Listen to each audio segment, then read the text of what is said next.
So state your name for Anne Marie Hoffman Byrne. me. You almost sound like you're saying it to a computer. How about that? But we just want you to be comfortable and talk like you're talking to me. Oh, okay. That's really what I'm going for. I want this to be a good experience. Yeah, right. And a comfortable one. So tell me your name again. Okay.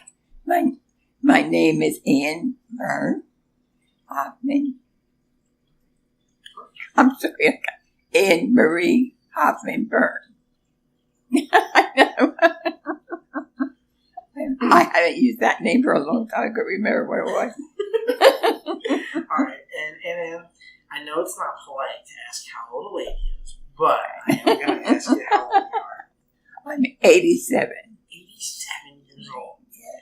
So my first question I have is looking back on those entire 87 years, if you could pick one year that was your best year, what was it? I would say 1990. I hate to be romantic, but that was the year I got married. That's a good year. That was a good year. 1 year later, I was born, so... Oh, that's right. Yeah. That's right, yeah. So, that's a good year. If you need water at any time, too, just feel free to... I'm going to be making me talk a lot, so... Well, no, that's all right. Hey, you know, when you're by yourself, you don't talk a lot. Anyway, even if I wasn't here, I would be talking a lot because nobody's there to talk to, right? I'd be talking to myself. Well, that's really smart, really. Makes me a crazy person. So I know we're talking a little bit about my love, but I want you to talk a little bit about your love. Okay. Well, Michael was the love of my life, really. He made me very, very happy. He was such a nice, good person. He had a great sense of humor, and he loved to read a lot, and he loved to talk a lot, too. But he was successful in his life in that he was the president of the local steelworkers union. We both worked for SKF Industries, which is a steel mill that manufactures ball bearings, and it's an international company. So I worked there for 41 years. And he worked there for 40 years. How did you guys first meet? He was my other brother's friend when they were little. We all lived in the same neighborhood. In fact, the same parish that your mother lived in when she was growing up. And as I said, he was his friend. That's how I knew him, but naturally there was no hanky-panky. And then we all moved out of the neighborhood, of course. And then when I went to work at SKF, he was already there working, but he was married then. And then when his wife died in 1987, she died from cancer. And then he decided, it was 3 years later, 2 years later, he decided to start going out again. But because you know how hard that is. And it was hard for me too, because I didn't date. Maybe the time I was 15 years, I didn't go out. Because when you're older, everybody thinks that you're going to have sex with them when you go out on a date. And that was not my thing, of course, because I was a different generation. But anyway, we started to date, and then I decided we were getting married. I was telling this story to one of the managers, and he said, he still thinks it was his idea to be married. So he started laughing. He said, I pity your boss. But that was my story. But he was just very entertaining, and he was a great cook. And then during the week he used to cook, and on the weekends I used to cook. But he was right away when we got married. He said, we'll get somebody in to clean. But I said no. And of course, I was able to do it then. So I just thought that was a very thoughtful thing that he did. And he was always like that, looking out for me. And I was not used to that. So it's good. That's great. Yeah. So before you decided he was going to marry you, he had to take you out on that first date. Can you tell me about that first date? Oh, yeah. I was very nervous because I didn't know how to act on a first date. It was so long since I went out like that. So we went to, took me out to dinner. I think it was called Babes. It was like a big thing, restaurants when they first come out. That's where everybody wants to go. So then we went there, and then I thought to myself, oh, he's going to take me home because I'm so boring. Because I didn't know what to say. Because he never shut up. So that was good. So then, he said, we'll stop at this bar. Oh, good. Because I used to drink a lot. I mean, I wasn't an alcoholic, but I used to enjoy drinking. And then we went to this bar, and we stayed out till at 1 o'clock, 2 o'clock in the morning. He was like me, so I was happy. And then, we just started. We never went out on Saturday because we both worked at the same place, and I was working at for the manager of labor relations. And he was the president of the union, so naturally he didn't want to find them to find out. So nobody ever noticed us, or if they did, they didn't say anything. So then, when this one lady who worked in the personnel office, when she found out, she said, she was talking about me, and she said, that lady needs a boyfriend. And she said she needs a boyfriend. And he said, that was good, I'm going down and ask her now. So that's how we went out. But when she found out that I was dating him, she really blew the woo. You're effing fucking. So that's all. But as soon at the time they were negotiating a new person, and I said to me, "You better tell the head guy that we're together." And he said, "Okay." So he told him. And then he called me and he said, okay. So then I went down to the insurance office and I put Mike as my beneficiary of my life insurance. Well, that, like 10 minutes later, everybody in the place knew it. Which is funny. And then, and she's very upset. Because she knew that she was talking to him about me in a negative way. So, that was our romance. I want to talk a little bit about your love life. So, okay. Mike, what number boyfriend was he for you? Was actually, he was the 1, 2, 3, 4th person that I was engaged to. Engaged to? Okay. I just want to make sure I heard you right. Yeah. I don't have an engagement ring from him. I said to him, he said, what kind of a ring do you want? And I said, instead of a ring, why don't we go to Hawaii for a vacation? Save money, more fun. So, and I'm thinking to myself, I'm 59 years old. How long am I going to be able to wear this ring? I didn't realize that I was going to live this long either. Anyway. Oh, that was... So you have 4 engagements. No, I had 4 engagements, yes, but I don't have 4 rings. Okay. Did you give them back? Oh, yeah. Okay. Yeah.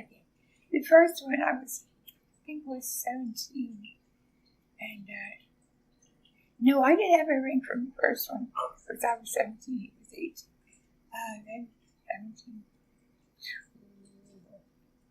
18, 17, 20, and then the last one was 27 before mine. So he was, I was 59 when we got engaged. It's great. So what made you say no 3 other times? Well, The first one, his father was, he stole some money. He defrauded somebody, I forget. Anyway, he had to go into hiding, the father, and then, his mother kind of grabbed on him because she didn't want him to get married, of course, so that we just stripped it apart. And then the second one, and Teddy, he was the second one. Another Michael, he was, what happened to him? I forget. Oh, I know, he went into service, and he didn't write that much.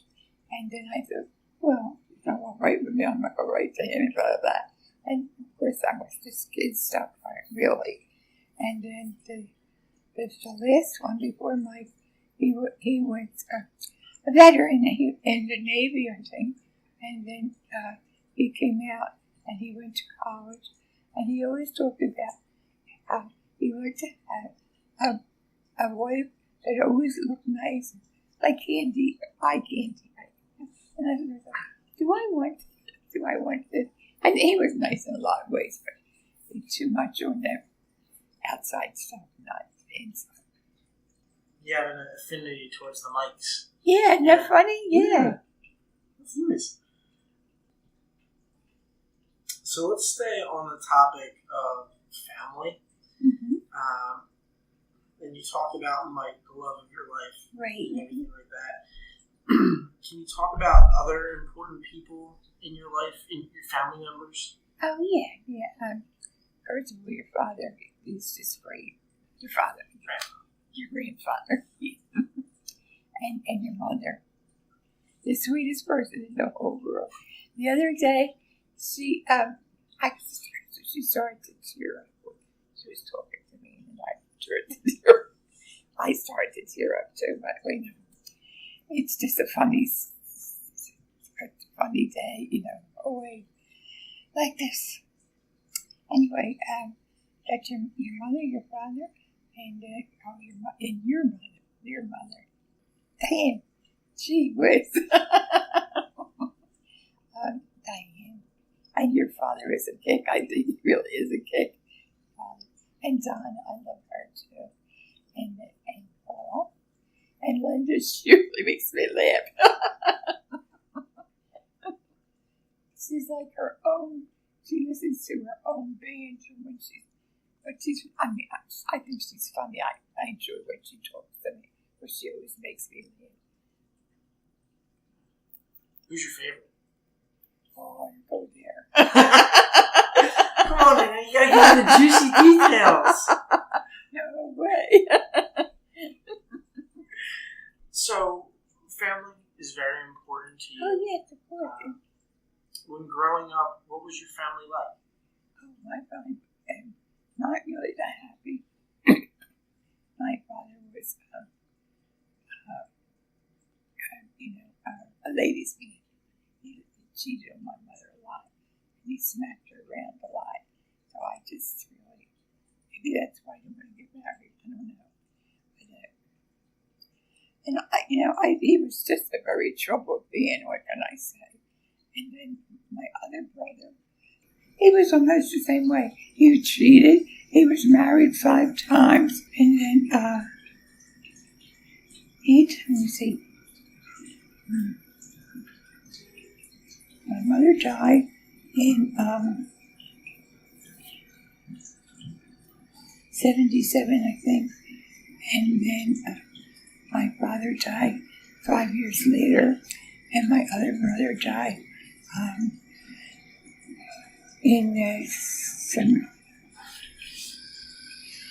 he died, I'm 90, he died in 90, but he walked me down the aisle when I said to him, I'm getting married, would you walk me down the aisle? He said, I've been waiting to take you down the aisle. But he remembered Mike, my Mike, and he thought he was a nice guy. Relating to family, kind of friends, who was your best friend growing up? Growing up, that was Harriet Massing. we went to school together from from grade school all the way to high school. She was nice, and she later on had mental problems, and then she died. Not too long ago, maybe 10 years. So probably I'm the only one of that particular group that's still alive. Were they your best friends from that age all the way up until a few years ago? That's great. What made them your best friends? Why were they so great? Well, I guess we just always had a lot in common. We always went to Mass, and we're all very good Catholics, and had church together. Now jumping over to religion, just because you mentioned the Catholic side, what does religion mean to you? Oh, it means everything. I could not get through life without it. Every time I talk to God, are you mad at me? Sometimes. But no, every day I watch the Mass on television. Not that I'm bragging, but I'm just saying. I watch Mass on television. I say the rosary. I have a whole bunch of prayers that I say every day because I need that now, So I pray for you. I pray for everybody in your family by name. Thank you, Anne. Oh, you're welcome. That means a lot, just that you're thinking about us. Great. And I know you try and think about you as much as possible. I want to remember everything that you've done. Great. With religion being a big part of your life, you're trying to get as much of it as possible. Oh, yeah. Was there ever a point that religion wasn't a big part of your life? No, not really. I mean, it means more to me now because I have a lot to think, a lot of time to think about. But there's never a time when it wasn't important to me. You ever skipped church as a rebelling teenager? Oh, once I did. Maybe twice. Did you do anything fun from skipping church? No. It just felt fun to do that. You were being a rebel, right? Yeah, right.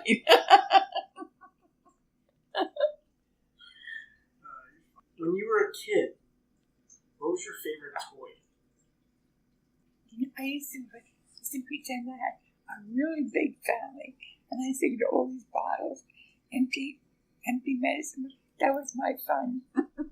That and I used to pretend they're my children because I liked kids. And what else did I? And I like Jax. You probably already remember Jax. Getting older, did you have any toys or tangible things that meant a lot to you? So your feelings getting up? I built 2 doll houses, and I got kids to build furniture, and that took hours. That was my fun. Is that the stuff in your house? Is that all you built? Yeah. Mm-hmm. You built all that? The doll house is in your house right now? Yeah. Yeah. I built from scratch. You get a kid about this big, and one's all Victorian, and the other one's colonial.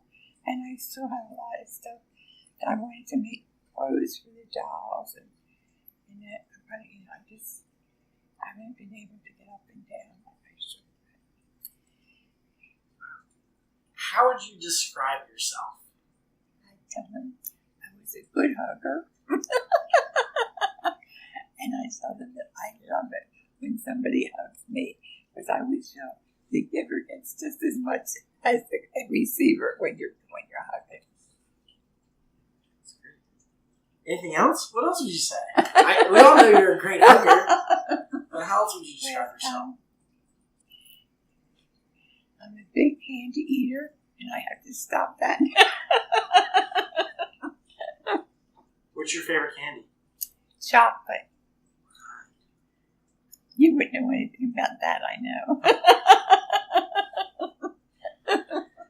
Do you have a favorite type of chocolate?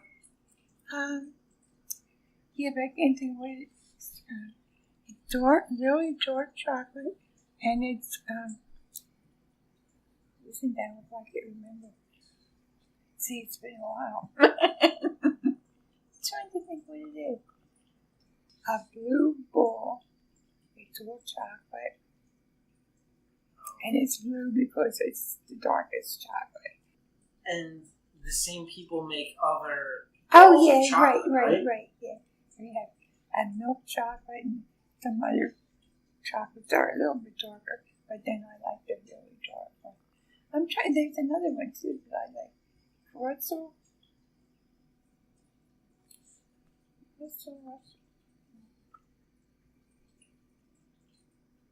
Well, I'll call you sometime in the morning. Guess what? I remember.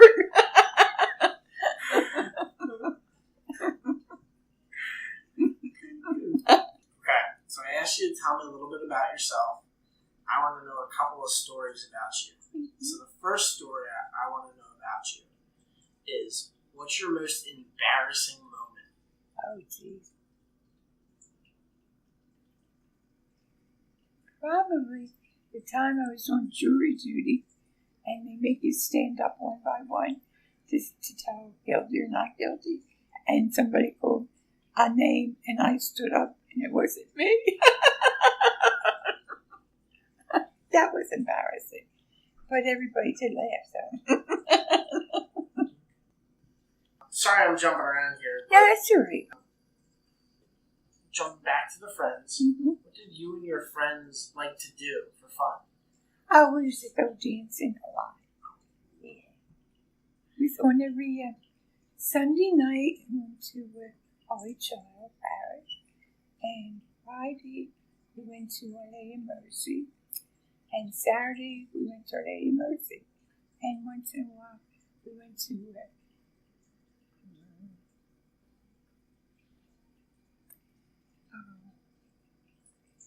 St. Joe's? No, St. Stephen's. St. Stephen's Parish. Oh, I know what embarrassing is. We went to St. Columbus, and I was dancing with this boy, and the parish, not the priest, the one that's over the priest. What is it?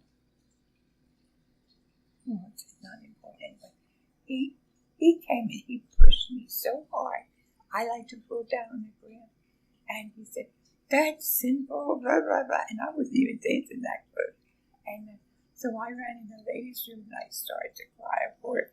I was only like 16, and he just thought that was sinful that we were dancing together like that. So that was embarrassing. What was your best dance move? How did you? Oh, I liked the jitterbug. You like the jitterbug? Yeah. Then it was like you won't believe it now, but I was like a little snake on the ground, you know. That's good.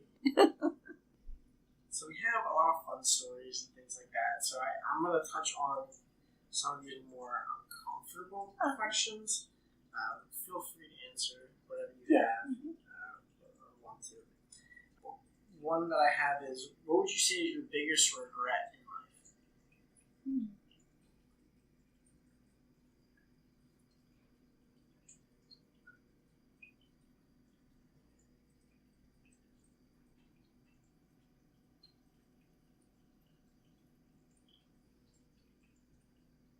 You know, when you're older and you look back at this and see different things, I don't really regret a lot anything, because as you have this, I talking about faith.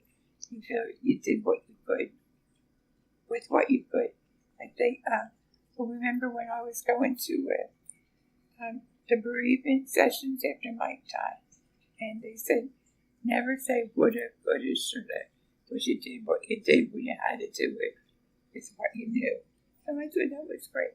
It made me feel better. If there was one moment in your life that you could change, go back and change, what would you change?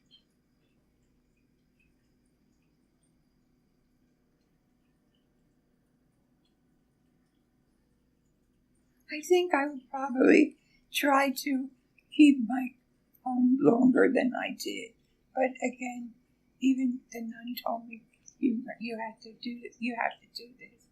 And I remember when we went to the home that day to put him in, and I couldn't stop sobbing. I just cried. And he broke it. The nurse came over and she said to me, you can't take care of him, and this is the place where he has to be. That's what I would say. You do what you have to do.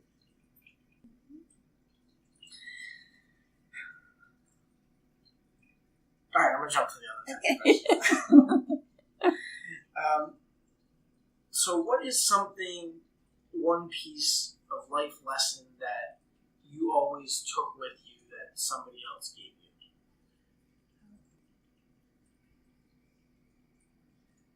I think there was this nun at the nursing home. She kind of took me under her wing, and she said that I was remarkable, and that I should, again, accept this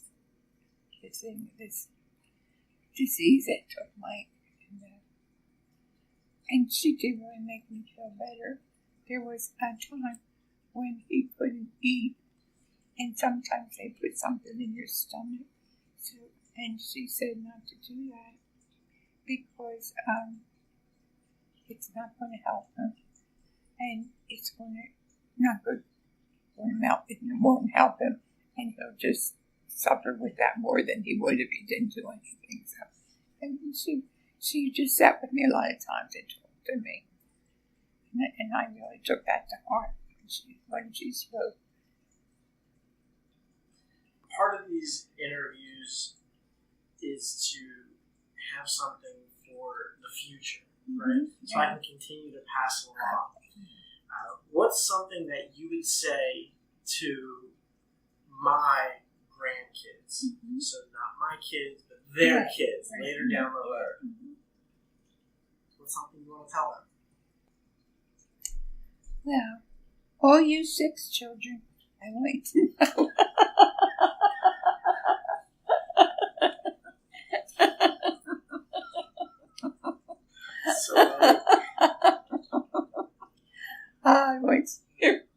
I want you to know that your great granny loves you, and I want you to take this lesson from me. Don't look back or forward. What do you want me to be like in 20 years from now? Oh, I want you to be married with 6 children.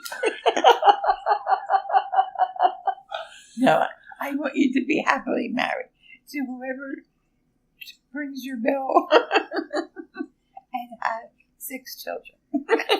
No, I don't want you to have 6 children. You want me to have 10? Yeah. So children seem to be very important to you, and the family being very important to you. Why do you like kids? I don't know. Now that I'm 101, no, I always liked children. In fact, everybody thought I would be a nun, or that I would have a lot of, married, have a lot of children. Didn't work out. But, again, I feel that when my mother got sick, I took care of her. When your grandfather got sick, your great-grandmother got sick, I would have him at my house for a while. And I said to myself, if I was married, I wouldn't be able to do that. So, to me, again, that's God's plan for you. That's how I went. How come you never decided to get into the church and become a nun or something like that? Well, I actually, one of the nuns had sent for me, and she wanted me to meet somebody in her community, and my mother didn't want me to go. She thought they were pushing me, and so I didn't go. So, and again, it's probably meant to be that way. So, looking back into your life, Can you pinpoint one defining moment for yourself that really says or changed your future forever?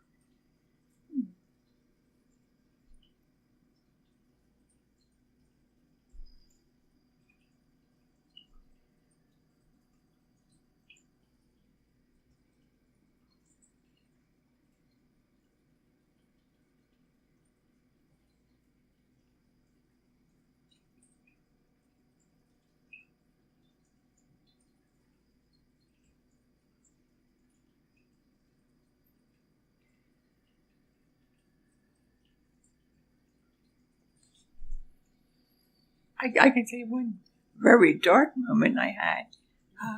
When Mike died, I really was thinking about suicide. I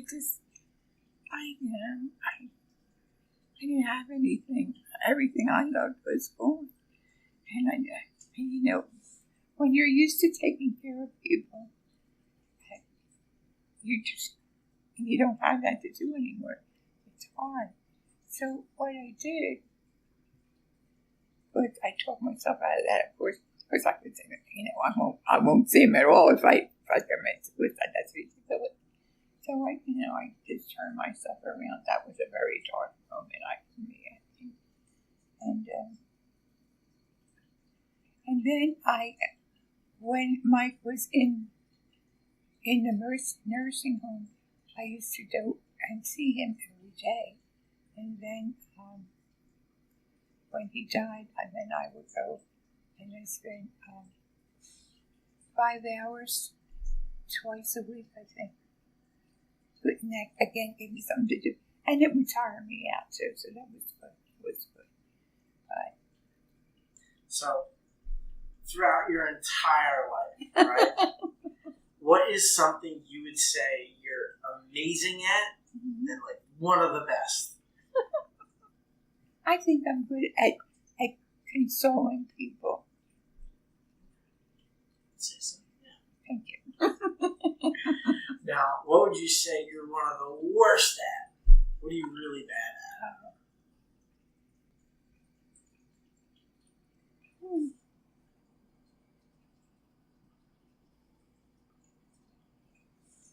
I think I'm bad at judging myself.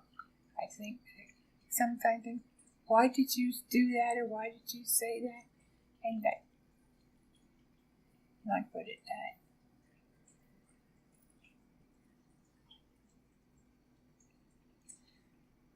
How do you want to be remembered? I guess I want to be remembered as a good soul trying to do good. See what happens. See how that turns out. What's something I should know about you that you've never told me before?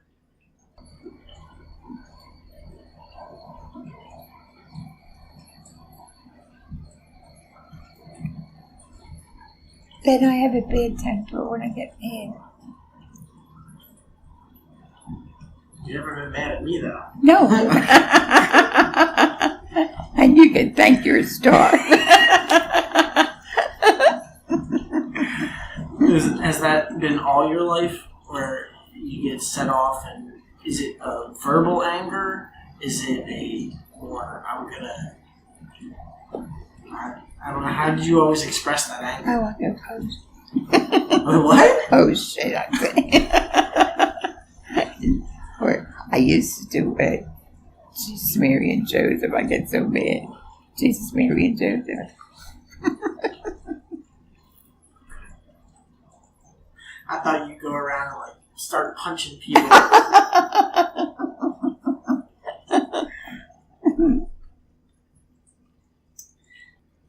I really have 2 questions left for and I want to give you the opportunity to tell me some stories from your life that you want people to remember, whether they be fun stories, important stories that interact with you, but stories that mean something to you. I would love if I could put a number on it. 3 stories. Yeah, okay. I like this story about at Christmas time, and I thought this was so like your grandfather, your great grandfather, Henry, and he always put Christmas gifts all around, so you have to hunt for them. And like I was like 30, 40 years old, I thought that was a nice thing to do. And then, and when there was 2 mistletoe trees in the yard, and the year my mother died, they produced fruit. You have the male and the female. I didn't know that.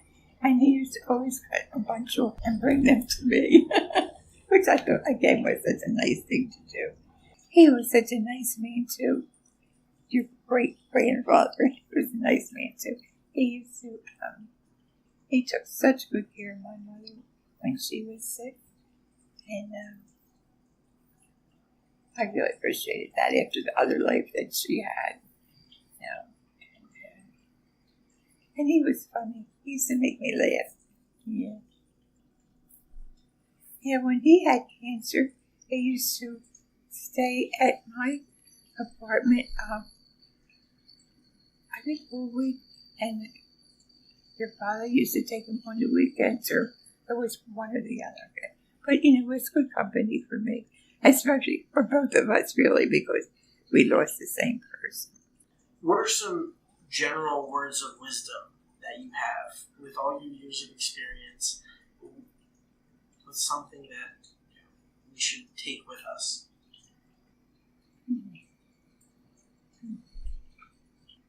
I'd say live, love, and laugh. Old thing, but good to work to focus on. Okay. Anything else? I did. I'll boil it down real easy. So, and then what I want to do now is I want to tell you everything that I think about you. So what I'm going to do is I just want to come here and tell you. To me, one of the things that I'll always remember and I hope to continue to get is going to be your hugs. You always talk. You do give the best hugs.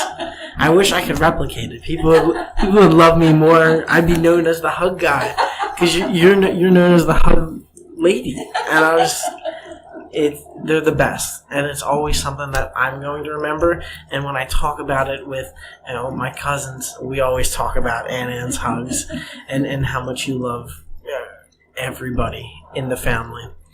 And after speaking with you today, it's great to know a lot of those other sides for you. You've had a long life, and everything that you've done is, we talked a little bit about some of those hardships and tough times, but if we took those away, we wouldn't have had a lot of the happy times too. Just talking with you, seeing your love for Mike and how much of an impact that made in your life, and where it was almost a before Mike time, during Mike time, and after Mike time. And he was such a big impact on your life, and I hope to find that person that is similar like that has such an impact. And thank you. And I know that there's just so much love in everything that you do, and I want to thank you for allowing me to be part of that love and being part of my family, and I will always remember that from you. So I want to give you a big hug.